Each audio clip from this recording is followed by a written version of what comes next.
why am I always the biggest girl in the friend group? Everyone's got like a little bit of lip filler. I am a newly single girl. I go to the freaking beach and I wear a bikini at my highest weight. Half my life later, it's finally actually happening. But if I had stayed home, we are deep in this conversation. And my smaller friend goes, hold on, be calm, Sarah. How do you get through always being the bigger girl? She couldn't wrap her head around the idea because you will still be the bigger girl on the inside. Thank you for this beautiful episode of How to Be You, a podcast where I tell you how I'm just trying to figure out how to be me and giving you permission to be yourself in the process. If I could ask the universe or God or whatever you believe in any question, I think the question I would ask is, why am I always the biggest girl in the friend group? Why am I so often the biggest girl in the yoga class, in the fitness class? Why do no stores carry my size? Why am I literally always reminded how big I am? And I know that I have so much thin privilege in the body that I'm in now, but the story I want to tell you is when I was at my highest weight, and I was struggling so much with being the biggest girl in the room. When I was in college, I was the biggest girl in every friend group. I was the bigger girl, like that labeled, she's the bigger girl. I was that my whole time growing up. Middle school, absolutely brutal. High school, slightly better, but still, I was the bigger girl. Now I look at pictures of myself and I'm like, wow, I wish I'd just been okay with the body I had. Being the bigger girl sucks. You so often feel like the odd one out. It's like standing on the end of a photo all the time. You're like, I literally feel like I am on the outside of everyone else. I don't belong. I dealt with that a lot in college. All of my friends were teeny tiny people. And then I make a big move January of 2023. I solo move, didn't even know I was moving at the time, thought I was traveling, to Bali, Indonesia, which is an incredible, beautiful place. But I am in the biggest body I've ever been in after eating disorder recovery and gaining more than 60 pounds in a year. Never regretting that decision, but really having to make peace with this new body. Not being physically fit at the time because I had taken a step back from exercise in recovery. Being newly single, breaking up with my long-term boyfriend that I thought I was gonna marry, broke up with him and left the country, and pretty new in running a business as well, which is the business I'm still running today. It's my body image coaching for incredible women that has evolved into retreats and workshops and online programs, and thousands of people I've been able to reach through this work. That's why we're here right now. But I was a baby at the time. And I come to Bali, I step off the plane, and I get to my first guest house where I'm gonna be staying for the first month, and I make my first friends, and I go to my first yoga classes, and go to my first like beautiful, amazing, healthy restaurants that they have here that I'm so grateful to enjoy. I start having all these experiences of like a new person in Bali. Like I go to a lot of the temples, and I book this excursion to go to all of these natural waterfalls, and I'm doing all these things, I'm in all these classes, I'm in all these rooms, and I just can't shake this thought of like, why am I still the biggest one here? There's a lot of travelers in Bali. There's a lot of expats in Bali, but there's two things happening here. One, Bali is like Instagram in real life, and that's really what I'm struggling with. And when I say that, I mean like people are so trendy in their clothing. Like everyone's wearing the same thing, but it's so trendy, it's so on trend. The same way you see stuff on Instagram before you see it in real life, because people buy from Instagram these days. Everyone's got like a little bit of lip filler. They've always got a little bit of makeup on. They've got a beautiful tan because it's sunny all the time here. Like it is Instagram models everywhere. It's also a place where a lot of the expats have insane financial privilege relative to like how far the US dollar goes here. So a lot of people that have been here longer, they are very tan from consistent sun, but they're also more fit, more slim. And that's a whole other conversation in itself. But me coming in, being brand new, being so out of my comfort zone, feeling so self-conscious of being new and like not knowing where things are and how things work, and being bigger than everyone in every room I'm going into was really hard. The other thing that was happening is that being in my head like that was likely blinding me to anyone else that could have defied that belief. Because what's happening there is I'm having a negative thought of like, I'm the biggest girl in the room and that's a bad thing. But even if our beliefs are negative, Our beliefs are what we live by. It's what makes sense of the world. And so when we feel like our beliefs are being threatened, even if they're being threatened to change into something more positive, our brain blocks out anything that could actually change that belief. So even if there were people in the room that could have made me feel more seen, like I wasn't the odd one out, I wasn't properly seeing them. The other thing at this time is that I am a newly single girl.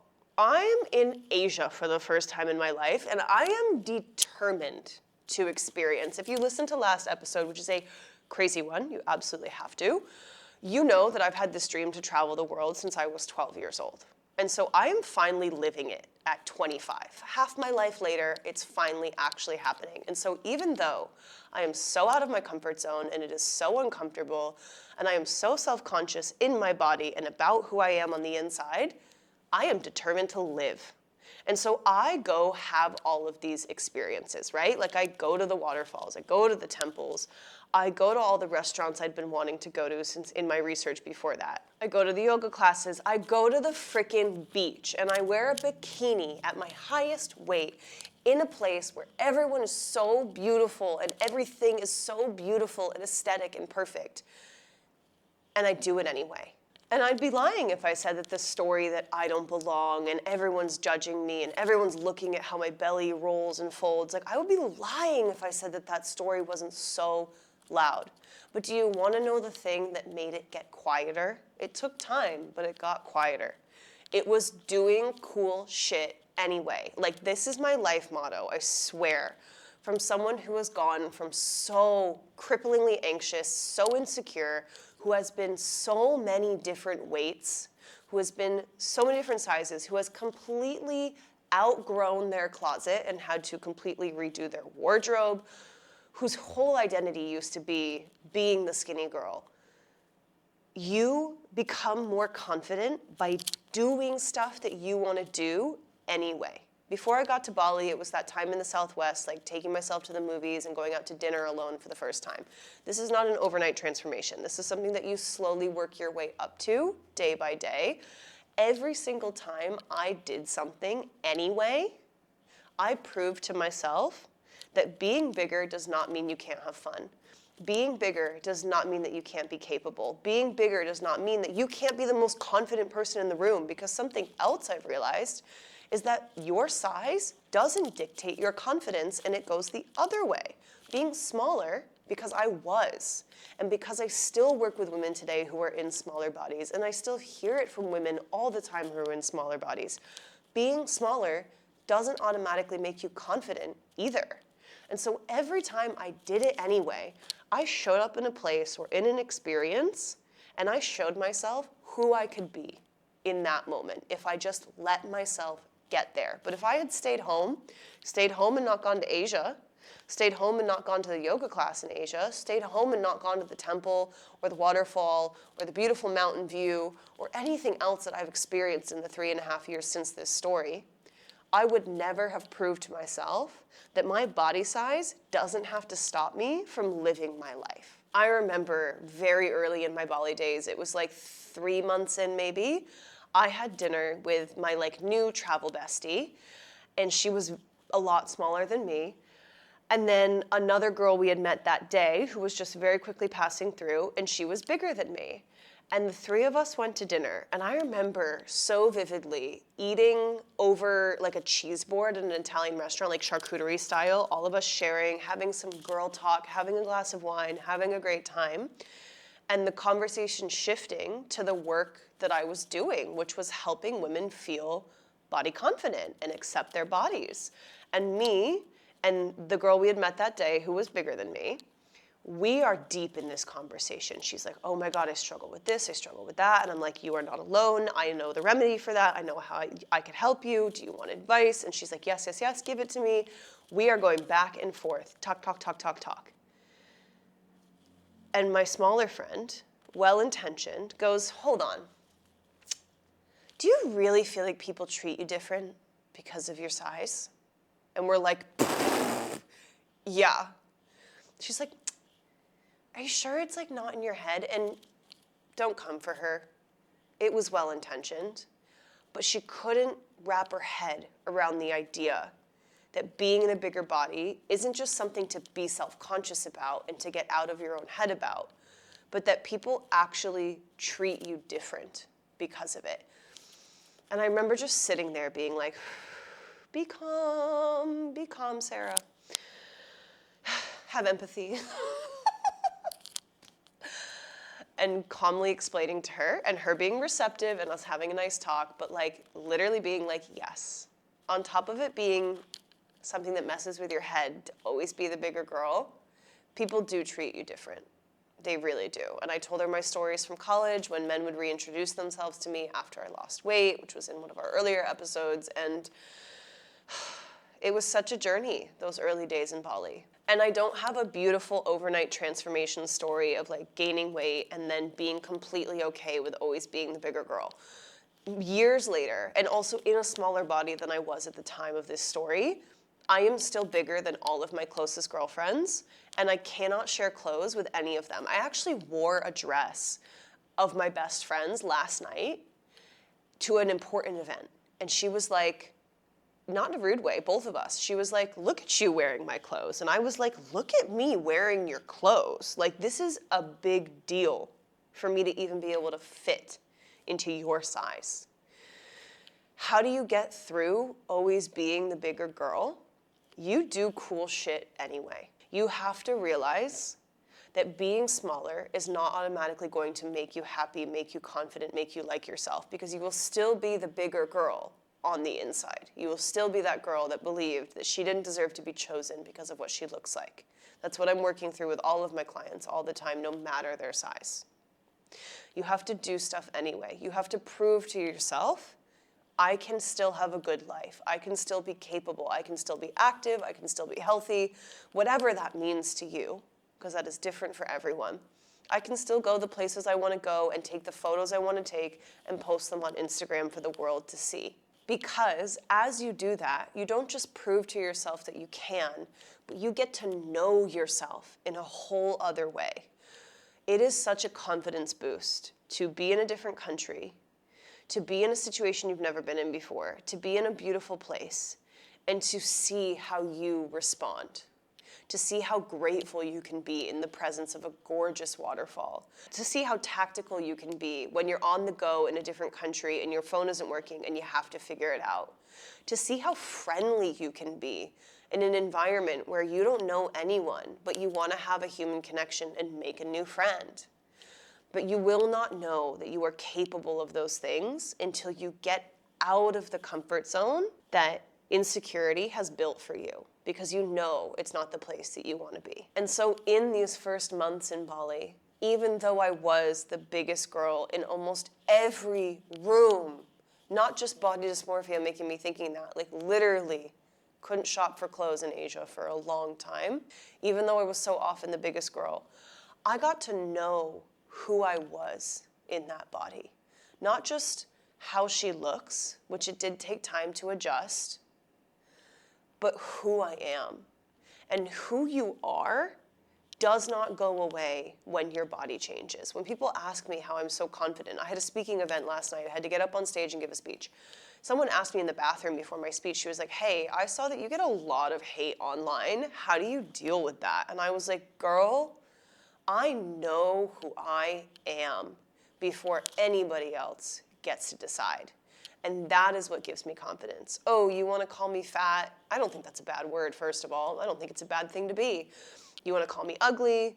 You want to call me unattractive? You want to insult my posture or my butt or whatever you want to do. I don't believe that that's who I am, and so it doesn't hurt me. Oh, I'm the biggest girl in the picture, in the room, in the fitness class. I can't buy clothes from this shop because they don't carry my size. Super frustrating, and also, I know that that doesn't define who I am.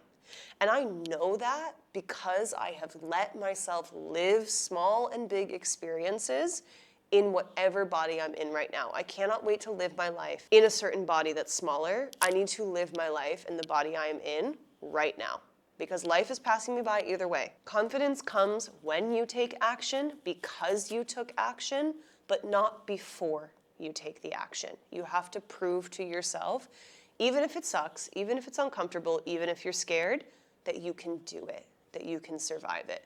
Now, I've been in Bali for more than 3 years. It's been almost 3.5. And I am way more tan than I was when I arrived because I'm always under the sun, just like the people I saw when I first came here. And I actually am in a smaller body than when I first arrived as well, although my body's fluctuated many times since then. And there's a lot of reasons why my body's changed. Not all of them are good, so no assumptions, please. But I finally feel the way I wanted to feel when I came here, which is confident and like I belong and like I can take up space and like I'm at home. But it's not because I look a certain way.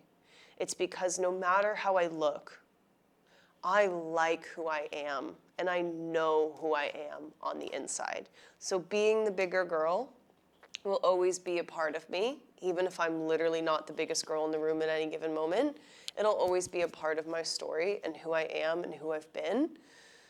But it isn't something that defines me anymore. Thank you for this beautiful episode of How to Be You, a podcast where I tell you how I'm just trying to figure out how to be me and giving you permission to be yourself in the process. Being in a bigger body is something that is not so simple in this day and age, especially with the presence of more discrimination and fat phobia than ever, and social media giving us such warped ideas of what healthy and normal is.